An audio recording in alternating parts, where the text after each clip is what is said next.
What's up, guys? This is Lemar and LJ, and this is What the Hell Are You Talking About? Today we're going to talk about our top 10 point guards of our lifetime.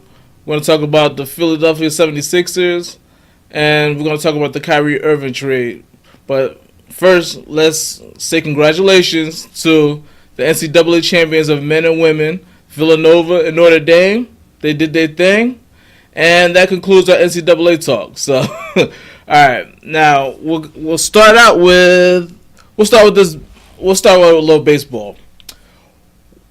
Why exactly do they have so many parks and they're all different sizes? Like, there's, I don't understand how they could be so important, how their records could be so important, but their parks are so different. Well, to be honest, I think that it's just like a relic of a past generation. It shouldn't be. How can you hold any record if all the parks are different? Right. It doesn't make any sense to me. Yeah. It's stupid. You know, some parks are hitters parks, some parks are pitchers parks. So it all depends on where you play as to what your stats are going to be going forward. You know, like whether you get in the Hall of Fame. Okay, this pitcher pitched in Yankee Stadium, which is a hitter's park, so he has way more home runs against him than some guy who pitched in a pitcher's park, which may be Shea Stadium. So it doesn't make much sense. And it also impacts free agency. So if I'm a hitter, why would I go to some place where I got to play home in a pitcher stadium? That's going to affect my bottom line. Right. Now, it's like if an NBA arena had the double rims where it's like you can't, like as if you're not shooting all net, like some people just don't touch the net. Like there's some guys that just shoot so good they don't touch the net. But then there's some guys that have touch on their shots that it will bounce and it'll bounce in. But if you got double rims at this arena, you're not gonna get as many bounces. You know what I mean? It's like it just affects the game in different ways. So I don't understand how you could have that. You know what I mean? Doesn't make sense. Or if you just got, or in football, if you just got like a killer defense and this stadium is just constantly muddy, or you know what I mean? It just changes the dynamics of everything. Where it's like, oh well, this stadium's always muddy every week. So I can say if it was just random because of the weather, but if it was like, this is muddy Cleveland, or this is fairgrass San Francisco. Right. You know what I mean? It just wouldn't. It's now pretty much everybody uses turf anyway now, football. So like it's just like, yeah, I don't understand how they can do it, but like they're so hell bent on this record means this and that record means that, but it's like your records mean nothing, especially now with the steroid era messing everything up. Now nobody cares about records as much because of that era. So, oh well, like that's so much for your national pastime. Right. It's kind of like if the NFL were to like move the field goal post back 10 feet for some teams, but leave them in the same spot for others, or raise them up 5 feet for some and put them down for others, or the 3-point line is 5 feet back. Right. In some arenas, they don't have a 3-point line in other arenas. Right. Or like this is a field goaler stadium. Yeah, that wouldn't make any sense. But that's a relic of an old generation, and the reason they don't want to change it is because they say it gives baseball character, and it makes it more exciting. Like, well, you've had this experience for the past 100 and some odd years, and baseball's still the same. Right. It's not changed. Yeah, it's not getting any more popular. It's getting less popular, actually. So, well, I mean, and it's one of the, like we talked about before. It's like it's a regional sport, and if you don't, like me, I will watch the Yankees, but I don't watch any other team. I don't watch Red Sox. I don't watch the Astros. I don't watch the Cubs. None of those other good teams. I don't care about them. I don't care about the Yankees. I care about what the Yankees do. Like that's not the same case in football, basketball, where I can watch pretty much any team. You know what I mean? So It's just different, and baseball is probably gonna always be like the same as hockey. It's gonna be always be like that. But Yeah, football is an experience. Like, um, well, maybe not for me in the past, like I say, 2 years or so, but like you would just, especially if you're a diehard fan of a team, you couldn't wait for football to start. You have butterflies, especially if your team is good. right, yeah, Later on in the season, and you have a tough game coming up, you have butterflies in your stomach. When's the last time we had butterflies in our stomach for any other sport besides football? right. Like it's been well for us being Knicks fans, we Yeah, we haven't had that in a feeling long since time. like the '90s. Yeah, I wouldn't even say like we had that feeling in the 2013 season when we won 52 games. No, We I mean I pretty much knew that we were going to lose. Well, I didn't know we were going to lose Indy, but it was. but we knew we weren't going anywhere. Either way, we knew we weren't going to get really far. Yeah, we knew we weren't going to win a championship. With football, the stakes are higher, so anybody can win in any given week. Like the best team may not win that one game. Right, The best team that week will win that one game, right, and that's what makes it more of an unpredictable sport. Right. You can have Cinderella teams. Like for NBA basketball, you're not going to have a Cinderella team. It's just not going to happen. right. You never like it. The one thing the NBA does have up their sleeve, which they'll never do. But if it comes to desperate times, NBA could always do the tournament style basketball for the playoffs for like a one win, but that would be like terrible. I would hate to see that. Don't ever do that. That would be terrible. But if their ratings slide or they have somebody who's willing to be daring, it will all come down to one game, and that would just be like, oh, come on now. You had 82 games come down to one. That would not be right. See that's another problem I have with baseball. By the way, like they got this one game playoff. I don't like it. They say it's more exciting. I don't like that. Like I would hate for the Yankees to have the better record to be the last team in, and then turns out there's a fifth team that had a record less than them, but they got to play in to get it. They got to do a one game playoff to get in. I didn't like that. Like I would hate that. Now, I think you should do that I think they should do it how they used to do it. Yeah, if you're tied, then yeah, you play a one game playoff. But I don't like that. If you're a wild card, you're a wild card. Don't do that playing game. I don't like that. After playing 162 games, your whole season comes down to just one game. You know what I mean? Like I don't like that at all. Yeah, that's not fair to the players. Not fair to the fans. Your season should come down to more than just one game. Right. Another thing that kind of bothers me about baseball is the retaliation factor when it comes to guys who celebrate home runs. Pitcher on that team will try to headhunt one of the not even the guy who's celebrating, just another guy from that team, and it doesn't even have to be that guy, right? Or it could be like 20 to 50 games later, and next time they play him, the first guy gets it. Right? Yeah, that's happened too. Yeah, yeah. So that is ridiculous, and that's forcing that sport to be kind of bush league. Like you don't do stuff like that. I mean, like kids do stuff like that when they're angry.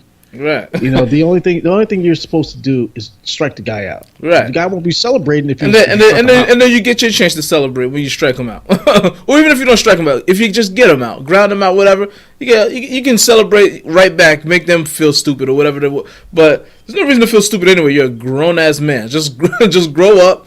Strike the guy out, or whatever. If he's better than you, he hits a home run, fine. Whatever. You don't have to acknowledge it at all. It's a baseball game. Just move on. If he wants to celebrate, let him celebrate. That's who he is. Why does he have to curb who he is because you're going to get your feelings hurt? It doesn't make sense.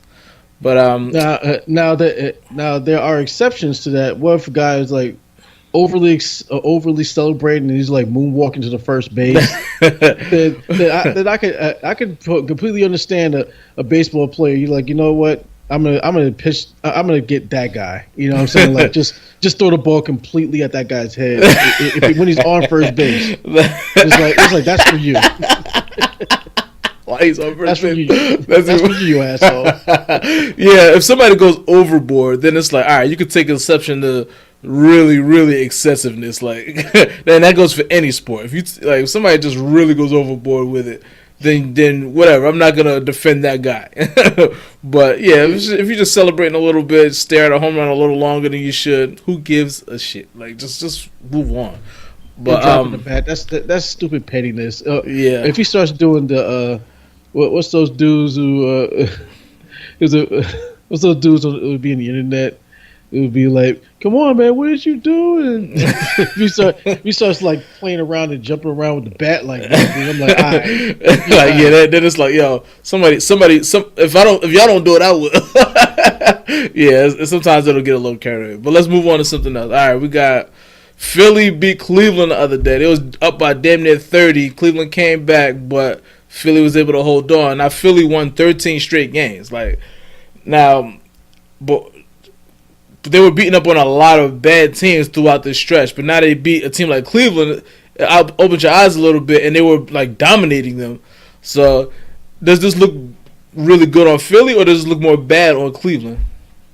Well, I think that LeBron can't do it forever. He just can't.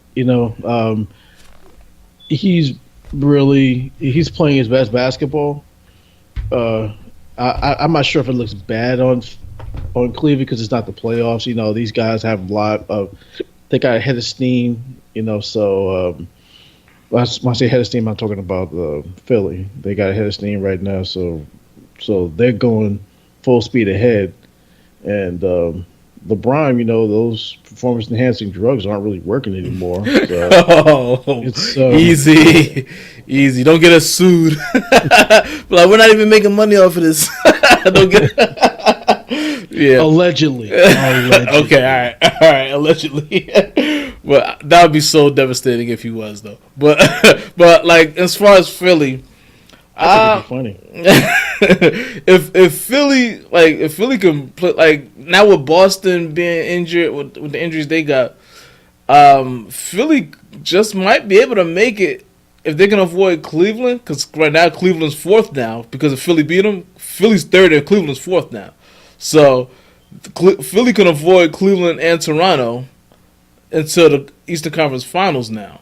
Wouldn't it be funny if Philly, if like all the stars just aligned, Kyrie's out, they beat Boston, Toronto's not really that good, they beat Toronto, and all of a sudden, Cleveland didn't get their act together, and they go to a championship and they win. Wouldn't that be funny? Wouldn't that just be something? It would be impossible, I would think. I would think it would be impossible. They could make it. They could get lucky because Cleveland doesn't look great this year, and I expect Cleveland to totally beat them come playoff time. But I think if they were to win the whole thing, that would be hard to beat a Houston or a Golden State. Like, that would be asking for a lot. Now I could see them possibly beating a Cleveland team that hasn't really gotten it together, and I could see them beating Toronto because nobody believes in Toronto. I don't think they could beat either team personally in the playoffs, but you never know. Like, they got two stars. Joel Embiid will be back. They got two really good players, and their role players are coming around. Like, they got some pretty good role players, so they definitely look like a team. Now, we'll see what happens. I don't think they're going to get any further than that. But as far as LeBron, let's move on to where you think he's going to end up next season. LeBron, this is hard. You had mentioned before that LA, that's an option for him. Mm-hmm. I also heard Houston, but they don't have the money for him. No. And he doesn't play Houston ball. Like, he passes, but he just can't shoot. Like, that's, and would he play off the ball? I was going to say, hey, he might have to take James Harden's role, and James Harden might have to play off the ball, which would make more sense because James Harden can shoot like crazy. Like I mean, they could do the same thing they're doing now. They would just have 3 people doing it instead of 2. I think it could work, but I mean, just financially it wouldn't. They would have to strip down everything else they have. They'd have to trade Capella, Ariza, and Eric Gordon just to I'll make take that Capella. happen. Oh yeah, absolutely. But we don't have LeBron, so we can't trade LeBron for Capella. But yeah, they don't like. They would have to trade those 3 good players just to make room for LeBron, because those are the other 3 players that are making decent money on their roster. So but in terms of like philosophy fit, I think D'Antoni could definitely make that work. D'Antoni But can make that work if LeBron was a point guard. well, yeah, I mean, I mean, they could do a lot. They could do so many things with it. Like LeBron could play more of a big man role in it if he had to. He could play. He could switch it up. I mean, just put him more power Does he feel forward. comfortable? Does he feel comfortable doing that? He said. I Uh, remember a few years ago he said he's not ready to play the power forward yet. I think under D'Antoni's offense, he wouldn't mind doing it. I think because that's a fun offense to play for anybody. So if you and it's funny because LeBron's offense isn't as fun for everybody. Like it's not that fun for the third person, like how Kevin Love and Chris Paul. Kevin Love is fine now because Kevin Love is the second option. But as far as D'Antoni's offense, I don't think there's a player that wouldn't be able to fit in his offense. Like, well, I can't say that because Carmelo didn't fit. I was just about to give you, but if he was willing to play off the ball, it would have which he worked. could have. Right. The thing is, if you look at this looking at going back, if Carmelo, he just wanted to have the ball in his hands at all times, which was stupid. Yeah. Because you're not a point guard. You know what I'm saying? The ball should, like, if you were willing to play off the ball, you could have averaged 29 points a game easily. Right. You know, like, but he played that ISO ball, and it was stupid. You know, like, it was it's just dumb. It doesn't work. Yeah. Like, you're not Michael Jordan. You're not Kobe Bryant. You're not playing the triangle. When you did play the triangle, you sucked at it. Right. You know what I'm saying? So, like, so at the end of the day, it wasn't about just, Carmelo's game because he's a great scorer. Yeah. But, like, he just doesn't have a lot of basketball IQ. Right. Like, he just doesn't have it. Yeah, So he doesn't. So and he's not a leader. He shouldn't be the best player on the team. He should be the best scorer on the team, and that's it. Yeah. But nowadays, he's very like being the third option in OKC. Sometimes he looks like he's done. But last night, I don't know how many points he ended up with, but he looked really good. So we might as well move on to that topic. OKC beat Houston last night. OKC was a half a game ahead of the 9th seed Nuggets. And they got to play, going into last night, they got to play Houston, Miami, and Memphis. So Memphis isn't a problem, but they had to play, 2 playoff teams, and they haven't been playing that well, especially down the stretch of games. Like, they're missing free throws. Then Westbrook's just taking terrible shots. So they've been playing bad for the past few weeks. But last night, they were in Houston, and like you're thinking like Houston's probably going to beat them, but they went in there and won the game. So it's like, all right, and they needed that. So if they win at least 2 out of these 3, they should be fine, and they should be able to at least win the last one against Memphis. Like if they don't win that one, then they don't deserve to be in the playoffs. Memphis is one of the worst teams in the league this year. But Miami, I can see Miami beating them. But if they just showed up against Houston, they probably feeling good about themselves, or they're due for a letdown. This team is so inconsistent; they're probably due for a letdown. So, but they're probably just by beating Houston might be enough to get them in because that was the big one. That was the one that that if they didn't win that one, then there would have been a lot more pressure on them. So, going forward, like they'll have to play. They're going to be either the 7th or the 8th seed. And by the way, they could either end up out of the playoffs or they could be the 4th seed in the West. That's how tight that race is. Like That's crazy. yeah, because everybody from Portland all the way down to Denver is separated by like a game or 2, and it's only about 2 or 3 games left. So we'll see how that plays out. How do you think they'll do in the playoffs? Who Oklahoma City or OKC, Houston? yeah, OKC. Oklahoma City is a one and done. They're not going to win. They'll win a game or two, but they're going to be out in the first round because you know I just don't have any faith in Russell Westbrook leading any team because he's so inefficient. His numbers are fool's gold. He's very athletic. I'll give him that, but he needs to not be the first option on the team. He just doesn't need to be. And just imagine if OKC would have kept Harden and this guy and Durant. Yeah, and Durant. Like they would. It wouldn't be. It'd be between Golden State and them. But I'm not sure if Golden State would be able to beat them. Right. That would be a clash right there. Yeah, that'd be amazing. Like that'd be amazing rivalry every year in the Western Conference Finals. I wouldn't know who would be the coach because I wouldn't trust. I would give Billy that team. I would give that team to D'Antoni. Even though I'm not much of a D'Antoni fan for what he did with the Knicks, but I would give that team to D'Antoni, and I would let him work his magic. Same thing he's doing with Harden, and Russell Westbrook. You're going to play off the ball, because you don't know how to share. Right. You don't know how to share, so go in the corner and wait for the ball to come to you. Yeah. You only like your stats. So if you only like your stats, then have your little stat, but they're gonna put you in the quote unquote point guard position. But James Harden's going to be the point guard because he knows how to play the point guard position much better than you do. He knows how to get everybody involved in the right way. Right. Westbrook can get assists. Very efficient. Right. Westbrook gets assists, but he doesn't necessarily get everybody involved the right way. He'll give it to you if he definitely don't got it. He'll be like, all right, well, here, you take it now because I don't have the shot.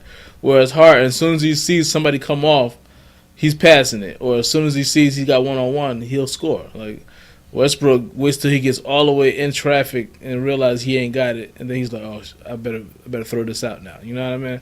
And it's just too much with Westbrook. Like he's just he don't his body language even like his you just look at him on the court and he don't look like he's encouraging anyone as the best he's player. not. He's just yelling at them. You know what I'm saying? Like he's yelling at them. He's screaming. He's not a leader. Right. But But he thinks he is. You know what I'm saying? There's not. But to be honest with you, I'm not just going to put this on Westbrook because there's not a lot of leaders out there anyway. That's true. But if you look at the NBA going around, who can you say is a true leader? You know what I'm saying? Chris Paul is a leader. LeBron, Chris Paul. LeBron's a leader. You know what I'm saying? Most of the leaders aren't the best player anymore. Like it'll be a guy like even Golden State, like Draymond Green is probably their leader. Like I still give Kerr, I still give Kerr some leadership qualities, but Draymond Green's the one that's gonna let you know that you're not doing well, or let you know that what you got to do. He just has a big mouth. He does, but I give him a lot of leadership quality. They can't. He's another one. They can't win without him. By the way, like if everybody was healthy and Draymond Green wasn't, they would struggle. Like they would have a problem because he's their tough guy. He's their best defensive player. He's a lot of things for that team. So I give him a lot of credit for his leadership and for the fact that he plugs a lot of holes for them on defense and rebounding. It's a lot that he does. So he annoys me, but I'll take him on my team any day. Like, we could use a guy like him. But well, he seems like a Nick. So I wouldn't. Yeah, he kind of got at least like a '90s Nick anyway. Like, yeah, he's an Anthony Mason. Yeah, he's a '90s Nick for sure. Like, but the guy I really wanted was Kevin Durant. He would fit in so well with this team. It's ridiculous. If we need like a young Kevin Durant. Exactly. You know what I'm saying? Like he would just like we need a young Kevin Durant. And when I say we, just pointing out to the audience, I'm using the royal we. We're both Knick fans, right? So if you didn't see last episode, when we explained it, we're re-explaining it. Right. We when we say Knicks, we say we. Right. So, and we're going to do a lot of Knicks talks. If you don't like it, there are plenty of podcasts out there. No, But still watch and still still listen listen. though. Still watch and still listen because Forget about those other podcasts. because your team might be coming up, and we may discuss your We'll team. definitely talk about your team, Sacramento Kings. Sacramento. No, I'm Kings. just Oh, that's a team. there's probably never going to be a Sacramento Kings talk anytime in the next 10 years. So if you're a I don't know Sacramento what's wrong Kings with that fan, team. then we don't got nothing for you right now. But um, it was something else I wanted to say about OKC. I can't remember. I know I did want to mention the fact that we talk about Harden, Westbrook, and Durant. All three of those guys are gonna have an MVP after this season. All three will have one MVP. Just think about how well they drafted and how well that organization is at times. But they would have kept But all three of them. you had to have sucked for a while Yeah, to do that. You know what I'm saying? Like I'm hoping that I'm hoping that the Knicks don't do that. But that team. we've already sucked for a while. We've already done Yeah. that. We've given away draft picks. So Yeah, we're not doing that anymore, right? uh, I hope not. But Well, we haven't been. I mean, since Phil Jackson and now this guy, we haven't been giving away first round picks. Now we didn't have a one. lot of teams have been but that was asking from- for some. Yeah, but we haven't given them up. So I'm gonna give them credit for that. They definitely should just rebuild. Unless, like I said, unless you can get somebody really good. I'm not gonna name Kawhi Leonard because I already know how you feel about that. But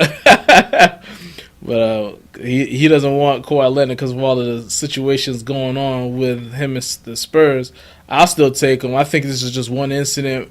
I mean, there's multiple things surrounding this one incident, but this is the first time they had any trouble with Kawhi. So I'm like, I'm all in on getting Kawhi Leonard.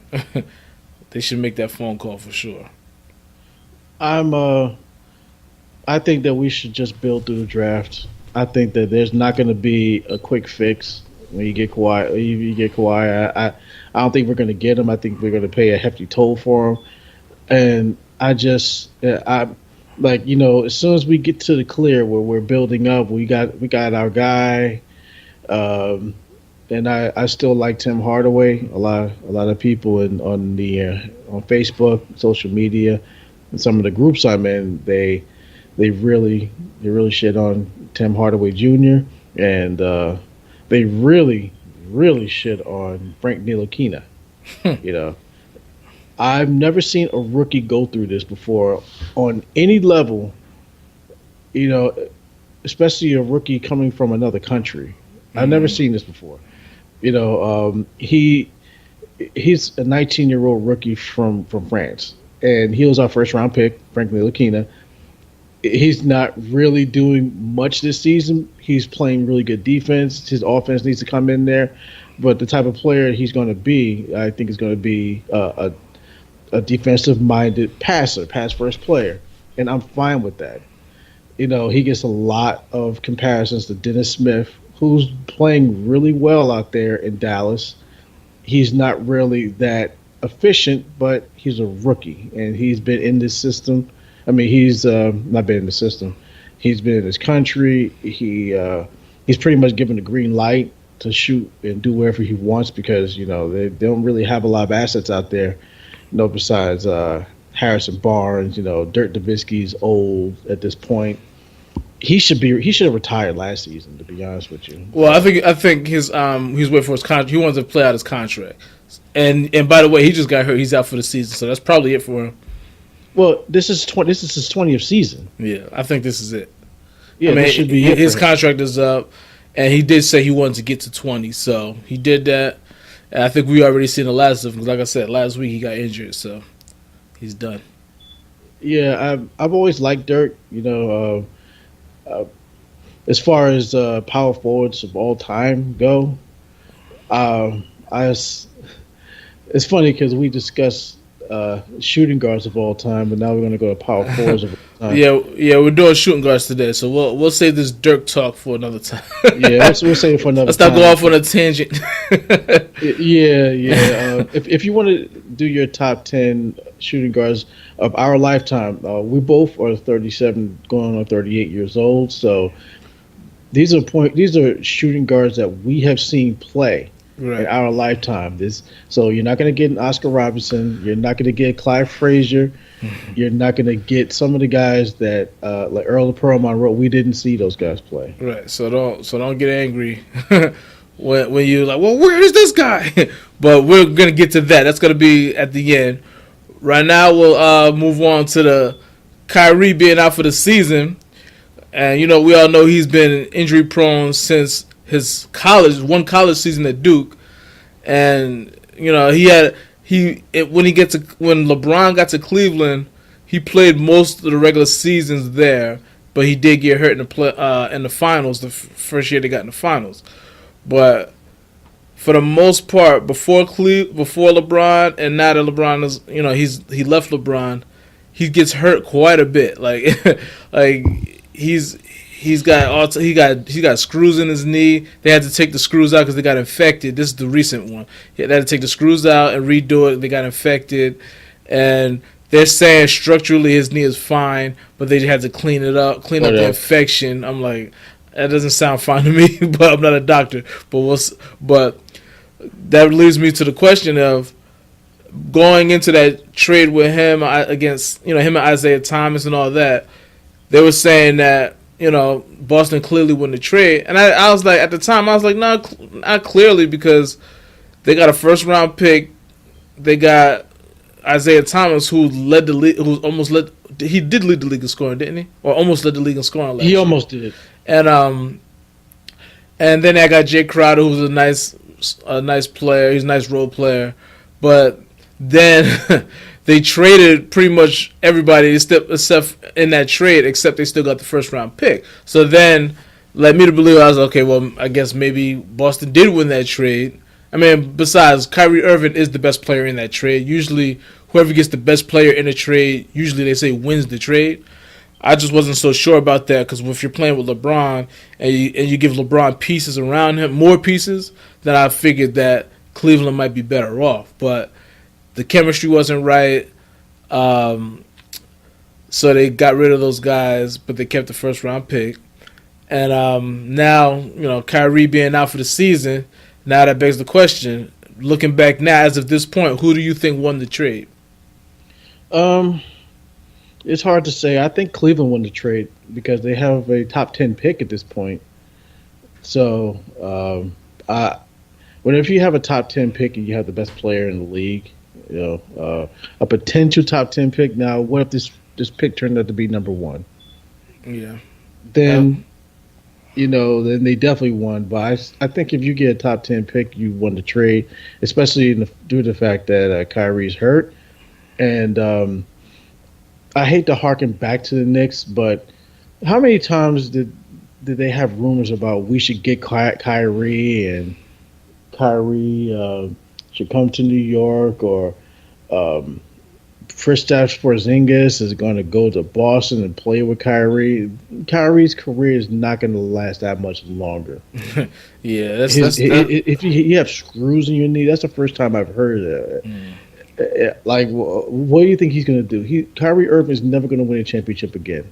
Probably not. And if he does, that means he's going to be like on a bench on a good team, because it's going to be like it's going to be hard for him to ever be healthy. Like when you got screws in your knee, I don't see how you can have a long career that way. Like, and the way he plays, you twist and turn, you move.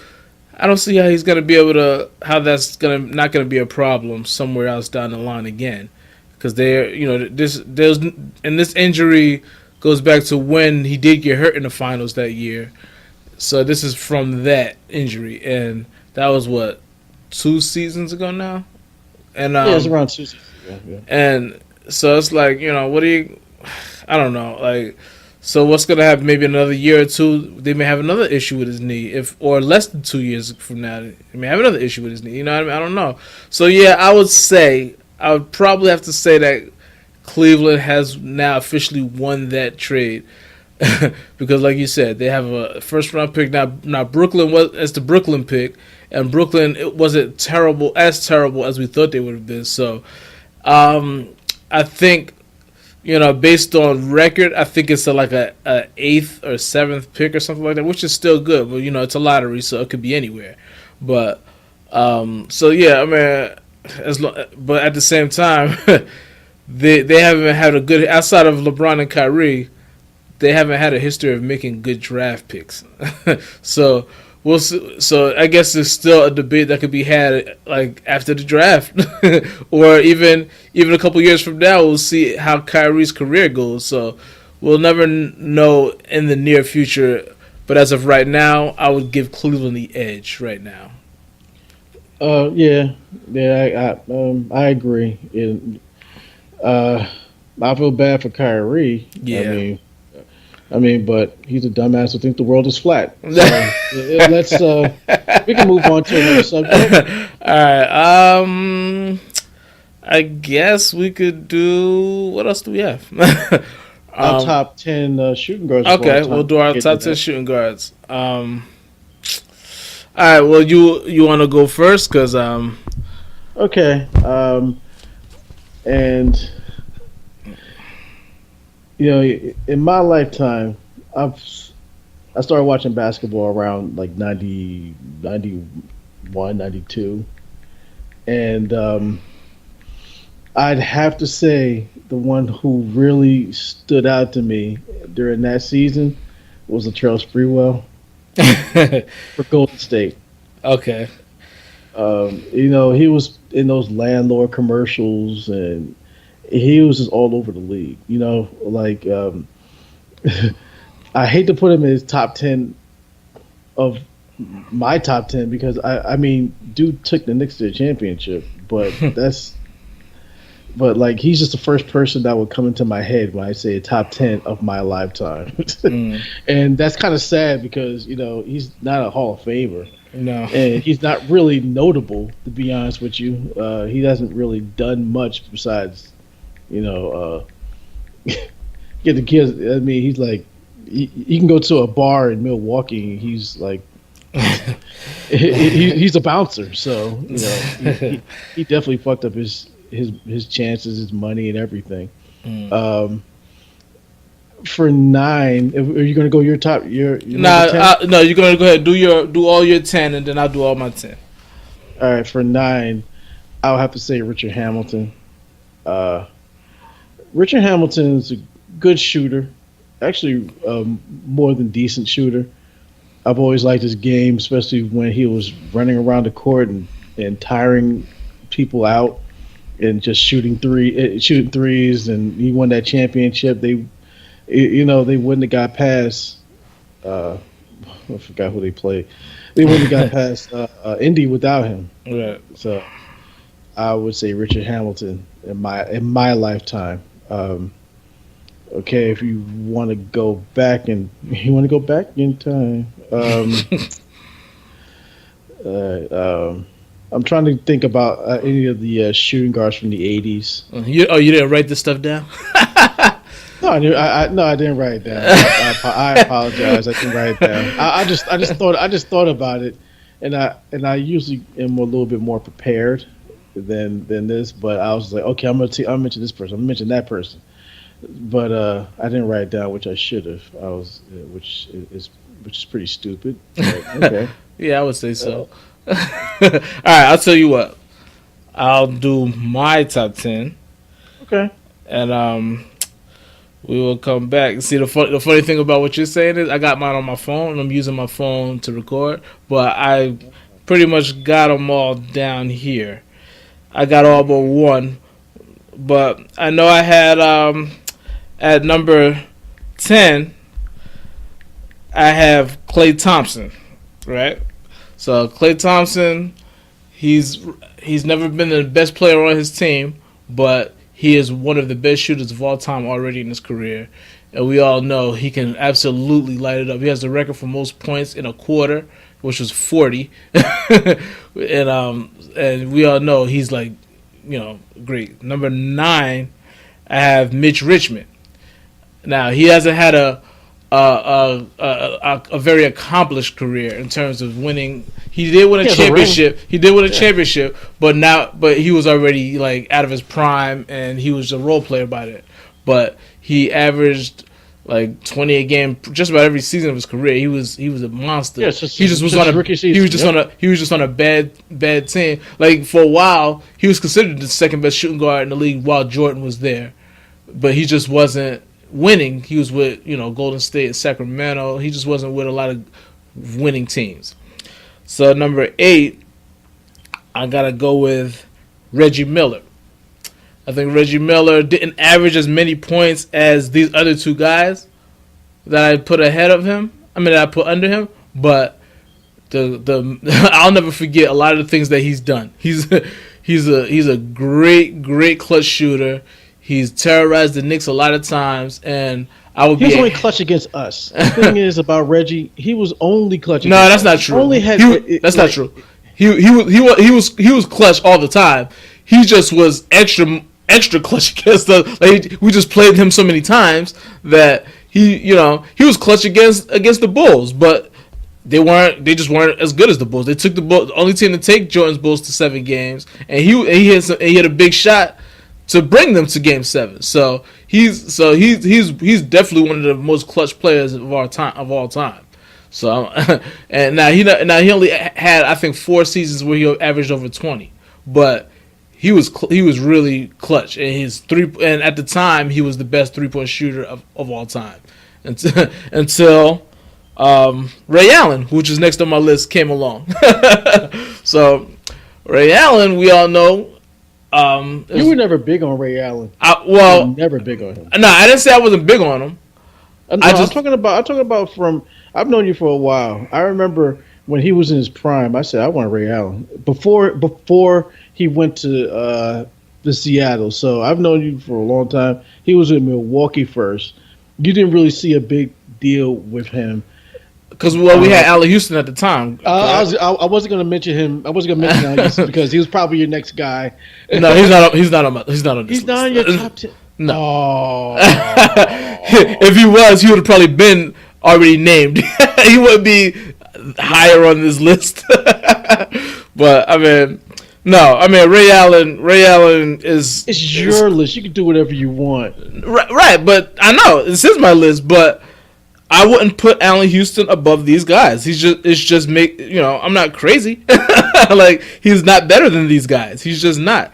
So I got Ray Allen, right? I got next on my list. I got Allen Iverson. Now people would debate if he's a point guard or a shooting guard. I always considered him a shooting guard, and is there anything else you can say? Debatable. It is because like you said, it's my list.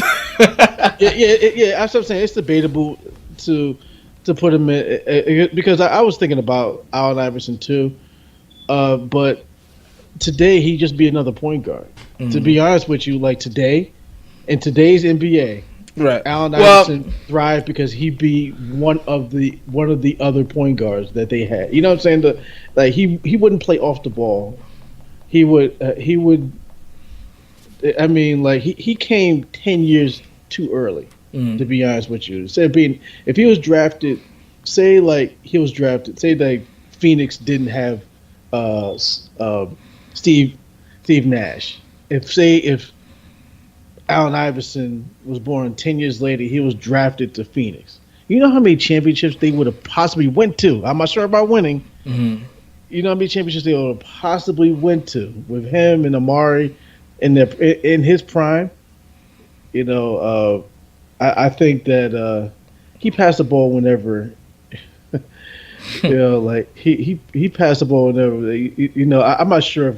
I'm not really sure that D'Antoni could have contained him. I'm not sure he would have listened. To be honest with you, like he's just an anomaly.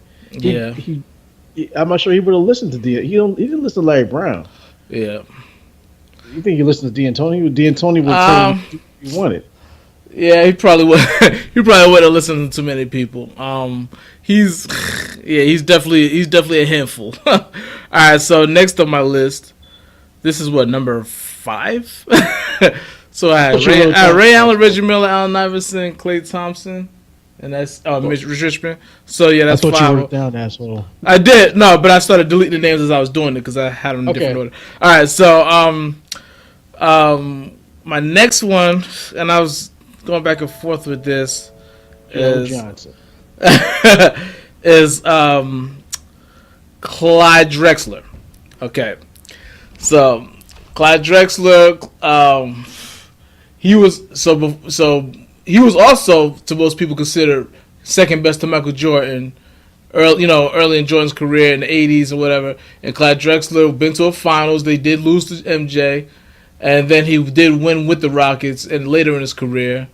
And Clyde Drexler I think it's kind of got lost in history. He's kind of he kind of got lost in shooting guards because when I was sitting there thinking about who's on my list, I was like, well, I gotta go with. I started looking up. I was looking up other people's lists just so I could keep names in my head. I was, oh yeah, Clyde Drexler. I gotta put Clyde Drexler in here. So yeah, Clyde Drexler is definitely in that top 5 of all time. I mean, he. I mean, when I even looked at his stats, I was like, man, I forgot how good he was. Like he was. He had a lot of. He was really up there. So all right. So number 4, I'm gonna go. All right, this is another one I struggle with because I'm gonna go with James Harden on this. I'm gonna go with James Harden number 4 because he can do like offensively, like we all know he's not a good defensive player, but offensively he is way up there in like offensive talent, and now he can get everybody involved like a point guard, and he can draw fouls, and he's just a volume offensive scorer. And there's not too many people on this list who are as offensively talented as James Harden. And me and you had this back and forth thing about him and Wade, and I was with you on this argument all week. And then somewhere as the week went on, I kind of said, no, you know what? I can't. Wade is my number 3. I got to go with Wade at number 3 because of just how good of a defensive player he is, how good of a leader he is. And even though he's to me, I consider him a number 2 guy also. I just had a hard time putting James Harden over him. So Wade is my number 3. He's a 3-time champion, and and he's way better. He's a defensive player. He's the best shot blocking guard probably I've ever seen. He's just a good on ball defender, in his prime, and he's just a good all around player. But number 2, obviously, is Kobe Bryant. Kobe Bryant is one of the top 10 players of all time. So he it's just like he's Kobe Bryant. Like he does everything. Like offensively, he does everything. He's a spitting image of Michael Jordan, talent wise. Like, and he's a better 3-point shooter than Jordan was, and he's a great defender, the second best defender on this list. he's the second best offensive player on this list. He's the second best a lot of things on this list. He's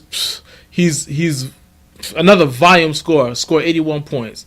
There's not too Is that many because you have the same last name? There's not too many bad things you can say about Kobe Bryant. Like just he's the man. And then number 1, obviously, we all know is Michael Jordan. I don't even have to waste much time on this. We all know his resume. If you don't know his resume, then go look it up because I'm not even gonna. Because I'm not even exactly. Because I'm not even. There's no even point of bringing that up. All right, so I guess it's back to you then. Okay, so for 10 I had Latrell. For 9 I had Rip Hamilton. For 8 I'm gonna have to put Clyde Drexler there. Clyde Drexler, he was athletic. He knew exactly when to leave Portland and chase the championship. He didn't wait too long, so he got his ring. For Was it number 7? I'm gonna have to say Ray Allen. Ray Allen is one of the best shooters I've ever seen. The dude was a leader on the team when he played for Seattle. And he's very clutch. I go back to his college days when he played for UConn, and him and Allen Iverson going at it with when Allen Iverson played for Georgetown. I'm a Georgetown fan, so yeah, I have to put Ray Allen there. And what's that position? Number 6. Yes, number 6. Okay, number 5. I put Dwayne Wade. No, that was. I'm Because sorry, that was number 6, I believe. yeah, that was number 6. Okay, so number 5. I put Dwayne Wade. Okay. Dwayne Wade doesn't lead anybody. Dwayne Wade is a number 2 player. If he didn't have half the guys that he had, he wouldn't win anything. So he's a good defensive player. That's why I put him in the top 5 all time. So I know that caused me a lot of grief in some of these Facebook chat rooms, Facebook groups, but they're gonna have to kick rocks because Dwayne Wade is number Sorry. 5. Number 4 all time. I have to put James Harden because I just think James Harden is just better than Dwayne Wade. He leads a team. That's the criteria I use. James Harden is a leader on that team. He doesn't have the championships because he never. Like I say, he never did, but he didn't. He didn't ride with somebody to a championship. He didn't have Shaq. He didn't have LeBron. Right now, he has Chris Paul. Uh, and if he would have won with Kevin Durant with KD, then if he would have stayed there, then it'd be a different story. But he's leading this team, and I've never seen anybody do 28 and 11 as a shooting guard, and then go back to playing that position and average 30 points and 9 assists. I've Mm-hmm. never seen that. Mm-hmm. He's as good offensively I've ever seen anybody play. He's number 4. Okay, number 3. Everyone's forgetting about T Mac. I don't forget about T Mac, even though he got hurt. Timeout. I know what you're gonna say. I said T Mac on my list, but then I was like, but I don't know what I should have looked it up. Is he more of a small forward or was he more of a shooting guard? I can't remember. He was a shooting guard. Okay. He was a shooting guard for most of it. Well, he was a shooting guard for his best years. Yeah. Like even though he was hurt, even though he got hurt, Mhm. this dude, this dude would have been one of the top 3 players of all time if he would have stayed healthy. That rivalry between him and Kobe would have kept going. But this just happens to a lot of players. But in my lifetime, I haven't seen somebody play as good as T Mac. If T Mac would have, I can't put him above Kobe because he doesn't have he doesn't have 5 championships and and the MVP, an 81-point game.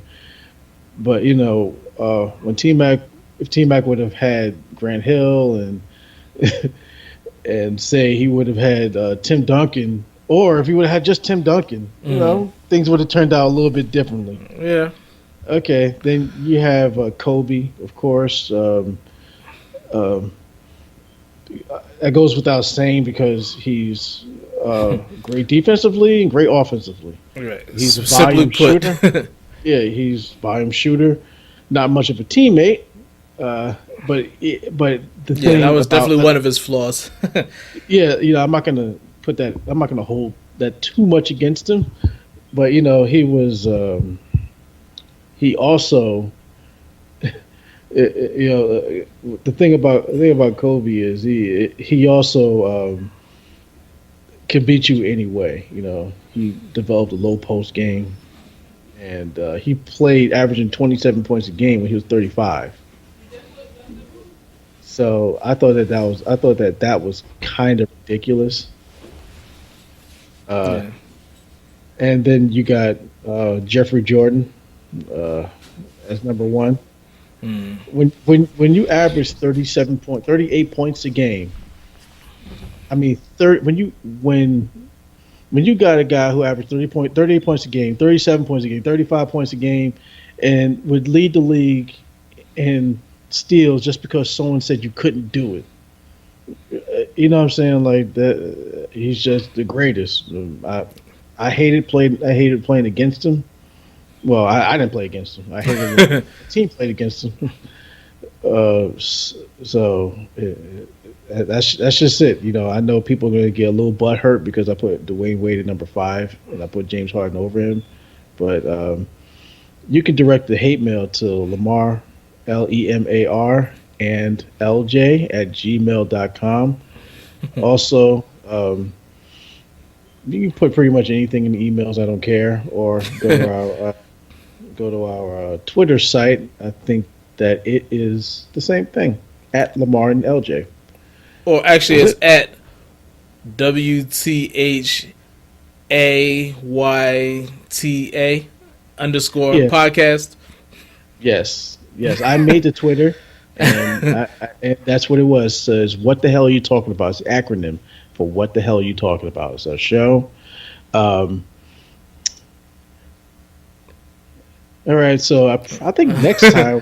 I think next time we're gonna do power forwards because I'm really thinking power forwards now. All right, we can do power forwards next time. Maybe not next week, but we're gonna go. So don't look for it. We're gonna do this once a month. Yeah, once a month we'll do a top 10 in certain positions, basketball, football. So we already got this one out of the way for the month. So stay tuned. Or do you want to do top 10 quarterbacks? You want to go there? We'll figure it out. We're not going to talk about this here. So we'll figure it out. Well, you know, like if we have people who want to participate, they can email us. And we'll let them know the week before, but we're not doing it next week. We'll let them know the week before. We're not going to do it next week. So we'll let them know the week before when we're going to do it. So we'll figure that out. We'll figure it out, and you know what I'm saying. We'll spice it up for you. You know what I'm saying? Because I definitely have my opinions about the quarterbacks, and we've gotten to arguments about this in the past. You know, we've gotten to really heated arguments about quarterbacks and about what they mean, and about just because a guy wears red and runs into the end zone one fucking time doesn't make him a great goddamn quarterback, but it doesn't make him a great runner either. We've gotten arguments about that in the past, but yeah, that should be a fun topic to discuss. Yeah, running backs is a lot more cut and dry, to be honest with you. I'm not sure about that either. To be honest. Well, between us, I think that we both know who the best running back of all time is. But if you get somebody else in here, they might say something completely. Roger Craig, right? Okay. Okay, my bad. If you're gonna get somebody else in here, they're gonna say something stupid. They say something. They're gonna say a funny name. It's gonna have me say, "Hey, but this and this and that. This guy's offensive line. That guy's offensive line." You know, it's gonna come down to that. There's definitely gonna be. There definitely will be some debate. But between me and you, we both know who the best running back of all time is. All right. Reggie Bush. Oh, what? Yeah. Sorry. Maybe your thoughts will change. We'll talk about that when the time comes. We're not gonna spill the beans now. Yeah. But I think that's basically it. He already gave out the email address. I want to give a quick thank you to Jason Green, one of my coworkers, who gave me the idea to do this podcast and this YouTube channel, and Ivy Jackson, Jason's cousin, who gave us the cover art for this. LJ's cousin. My apologies. I'll get used to that eventually. But thank you for both of y'all for being a part, for helping us make this happen. And we will catch y'all next week. Peace.